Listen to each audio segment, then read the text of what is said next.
تعال اقول لك ايه اللي حصل في مؤتمر ابل السنه دي ل 2023. مؤتمر بدا بان هم اتكلموا على الابل فيجن برو وانها هتبقى احسن من اي حاجه انت شفتها قبل كده، حتى لو انت عايز تلفزيون جديد هتبقى احسن واكبر من اي تلفزيون انت ممكن تكون جبته قبل كده. بعدها اتكلموا على الابل ووتش او ابل ووتش سيريس 9 مش الالترا، الابل ووتش الجديده مع بروسيسور او شريحه اسرع، شريحه مختلفه ب 60% عن التشيب اللي فاتت واسرع بنسبه 30%. كمان بتسبورت السكيور ان ديفايس او ان كل المعلومات المهمه بتاعتك اللي ليها علاقه بالهيلث بتاعك مثلا تبقى موجوده على الجهاز وما يتعملهاش شير او ما يتعملهاش بروسيس على اي سيرفر في الكلاود. وده هيخليك يبقى عندك ميزه جديده في الساعه، وهي انك ممكن تسال سيري انت نمت امبارح ازاي وهي تديك تفاصيل او ريبورت كامل عن نومك كان عامل ازاي امبارح. كمان بسبب التشيب الجديده عملوا حاجه اسمها الترا وايد باند، ودي بتخليك تعرف مكان التليفون بالظبط زي الايربودز برو 2 او زي الاير تاج، تعرف مكان التليفون فين وانت بتدور عليه يقول لك سهم يمين شمال التليفون هنا هتلاقيه في الاوضه اللي جنبك. وده كمان بيحسن الكونكتيفيتي وبيخلي الرينج اكبر بكتير من الجنريشن اللي قبل. الشاشه بقت احسن وعملوا حاجه جديده هتخليك تتحكم في الساعه لو انت ايدك متوسخه او بتعمل حاجه بايدك ومش هينفع تلمس الساعه، خاصه لو حد اتصل بيك. كل اللي هتعمله دبل تاب. التكنولوجي دي اسمها دبل تاب، ودي بتحس بتغيير البريشر في دمك من حركه صوابعك، تخليك ترد على التليفون او تقفل المكالمه او تعرف الساعه كام او تبدا تفتح برنامج معين على الساعه من غير ما تلمس الساعه بايدك. الساعه جت بالوان جديده ومنها اللون البينك. ابل ووتش الترا 2 الساعه ما جاش فيها اي حاجه جديده غير انها فيها بروسيسور جديد وهو نفس البروسيسور اللي موجود في سيريس 9 او التشيب الجديده، بس الشاشه بتاعتها بقت احسن وبتوصل ل 3000 نتس، ودي هتخليك تشوف الشاشه مهما كانت الشمس عامله ازاي حواليك. وبالنسبه للبطاريه فما فرقتش قوي، وده طبعا هي اكيد فرقت بس مع الشاشه اللي زودوا اضاءتها ما بقتش فارقه كتير. هي 36 ساعه او 72 ساعه على اللو باتري مود. الساعات تقدر تطلبها بري اوردر يوم الجمعه وهتبقى افيلبل في السوق يوم 22 سبتمبر. الايفون 15 جه بالوان مختلفه منهم برضو اللون البينك مع نفس البروسيسور للايفون 14 برو.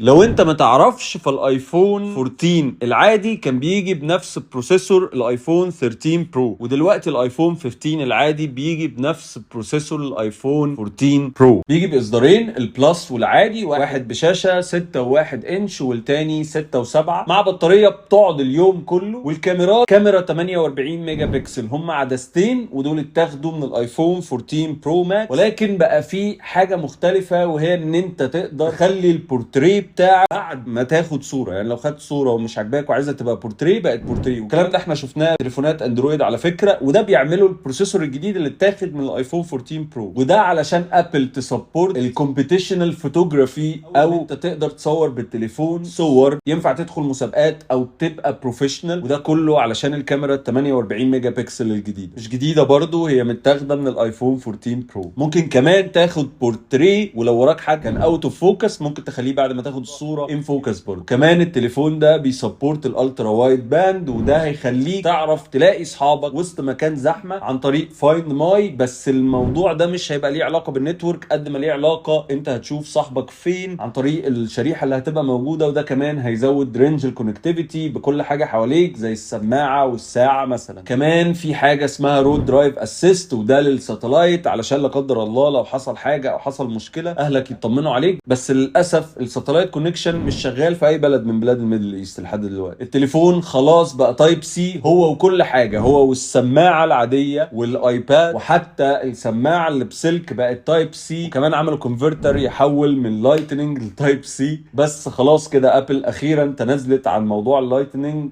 وبقت بتستخدم تايب سي في كل البرودكتس بتاعتها، ايفن حتى السماعات. التليفون هيجي ب $800 ب $799 للنسخه العاديه و$899 للنسخه البلس. الايفون 15 برو وده اللي انا كنت مستنيه، يمكن ما كنتش مستنيه قوي. لو شفتوا الستوريز اللي انا عملتها على انستجرام انا كنت ديسابوينتد شويه وشايف من التسريبات ان مفيش حاجه جديده قوي الصراحه. من الوهله الاولى الحاجات اللي انا قلت عليها تقريبا في الستوريز هي اللي بقت موجوده، ولكن انا مش ديسابوينتد وهقول لكم ليه في الاخر. التليفون بقى معمول من التيتانيوم زي ما قلت لكم، لكم، وده هيخليه يستحمل اكتر بكتير. والتيتانيوم اللي معمول منه مش تيتانيوم عادي، هو حاجه اسمها تيتانيوم جريد 5، هو نفس التيتانيوم اللي بيبقى موجود في المارس سبيس روفر. ده بيستحمل صدمات وحاجات كتيره جدا. المفروض ان التليفون يبقى دوربل واخف بكتير جدا جدا من التليفونات اللي قبل كده، لان فعلا التليفون ده كان تقيل قوي. وكمان لو حطيت له كفر بروتكتور يعني هيبقى عامل فرق في جيبك. الشاشه بقى فيها برو موشن، والابل 17 برو التشيب الجديده بتاعه التليفون هي مختلفة خالص. انت بتتكلم في تشيب معمولة ب 3 نانومتر. انا مش عايز اخش في تفاصيل، ولكن تشيب زي دي بقت باورفول جدا لدرجة ان هم غيروا الجي بي يو، بقى بيعمل حاجة اسمها ري تريسنج، وده حسن الالعاب وحول التليفون لجيم كونسول في جيبك. يعني ايه الكلام ده؟ يعني وانا قاعد بتفرج على المؤتمر كنت بقول خلاص هم كده فاضل لهم لعبتين من البي سي او البلاي ستيشن يشتغلوا بنفس الجرافيكس على التليفون، ولو عملوا ده يبقى خلاص كده هم عملوا حاجة ما اتعملتش في اي تليفون تاني في العالم، وده هيبقى اول حاجه جديده ممكن تتعمل. ده حصل فعلا. لعبه ريزيدنت ايفل فيلج شغاله على التليفون عادي جدا زي ما جت في المؤتمر، ولعبه ذا ديفيجن، واللعبتين من شركتين كبار، واحده من شركه يوبي سوفت ودي واحده من اكبر الشركات في العالم لصناعه الالعاب، وواحده من شركه كاب كوم ودي شركه من اكبر الشركات في العالم برضو لصناعه الالعاب. واللعبتين دول بيشتغلوا زي ما بيشتغلوا على البي سي او البلاي ستيشن 5 على التليفون. دي حاجة ما حصلتش قبل كده. التليفون بيتحول لجيم كونسول. دلوقتي التنافس هيبقى بيكبر. احنا شفنا ستيم ديك وشفنا الجهاز بتاع اسوس عامل ازاي. دلوقتي الايفون بقى بينافس في حاجة زي كده. وكمان قالوا على بداية السنة الجديدة مع نزول لعبة اساسنز كريد الجديدة هتبقى موجودة على التليفون زي ما هي موجودة على الكونسول او موجودة على البي سي. فالموضوع ده كان بالنسبة لي مايند بلون، وهيبقى بالنسبة لأي حد جيمر كده. يمكن انا ما بلعبش كتير بقالي فترة كبيرة، ولكن لما يبقى كل حاجة موجودة في جيبي خلاص. الاكشن بutton زي ما قلت لكم بقى موجود، وممكن تعمل بيه كل الحاجات اللي موجوده قدامك. التليفون بقى بيجي بتايب سي بتسبورت لحد 10 جيجا بت في الثانيه، وده يو اس بي 3 اسرع 20 مره من اللايتنج. نيجي بقى لاهم حاجه بالنسبه لي وهي البرو كاميرا. التليفون بيجي بكاميرا 48 ميجا بكسل بس مع سنسور اكبر وعدسات اكتر. دلوقتي التليفون هيخليك تصور بعدسه 24 مللي و28 مللي و35 مللي. بالنسبه للزوم بقى 5 اكس مع عدسه 120 مللي. لو شفتوا حجم العدسه ال 120 مللي كومبيرنج لسلسله العدسات اللي حطوها في التليفون عشان يوصلوا للنتيجه دي مع ايمج ستابلايزيشن، ده ما حصلش قبل كده في تليفون ان هو يبقى موجود في ال 120 مللي مع موتورايزد ستابلايزيشن على حاجه زي كده. مش زي ما كنا بنشوف قبل كده ان العدسات التانية او السنسورز التانية اللي موجوده في التليفون مش بتسبورت الموتورايزد ستابلايزيشن. كمان مع الالترا وايد عدسه 13 مللي، فانت كده يبقى عندك رينج من العدسات كبير جدا من اول ال 13 لحد ال 120. ده رينج كبير اي فيلم ميكر او فوتوغرافر هيبقى محتاجه. وبالنسبه للفوتوغرافرز انت تقدر تخلي التليفون كونكتد دايركتلي مع كابشر 1 وتاخد الصور بتاعتك رو 48 ميجا بكسل وتعمل لها ايديت زي ما بتعمل مع الكاميرات البروفيشنال في الاستوديو. وكمان لاول مره، ودي يمكن واحده من اكبر المشاكل اللي واجهتني، تقدر تاخد 4K بروريز 60 فريم بس مش على تليفونك، كمان على اكسترنال هارد درايف. الموضوع ده الناس هتسقف له.